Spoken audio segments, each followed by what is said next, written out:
અરવલ્લીના ભિલોડામાં એક ટ્રક વીજપોલ સાથે અથડાઈ ટ્રકની ટક્કરથી વીજપોલ તૂટી જતા 6 ગામોમાં અંધારપટ અકસ્માત બાદ ટ્રક ચાલક ફરાર થઈ ચૂક્યો છે।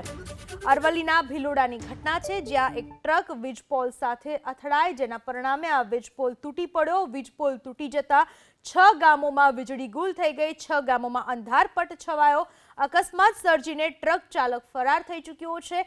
6 ગામના લોકો હેરાન પરેશાન થઈ ચૂક્યા છે કારણ કે આસપાસના જે 6 ગામો હતા ત્યાં વીજળી ગુલ થઈ ગઈ।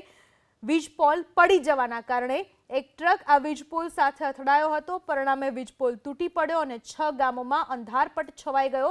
6 ગામના લોકો હેરાન પરેશાન। બીજી બાજુ ટ્રક ચાલક છે એ ટ્રક મૂકીને ત્યાંથી ફરાર થઈ ચૂક્યો છે। હાલમાં ટીમે કાર્યવાહી શરૂ કરી છે ફરીથી વીજપોલ માટેની અને ગામમાં વીજ પુરવઠો પૂર્વવત કરવાનો પ્રયાસ કરવામાં આવી રહ્યો છે।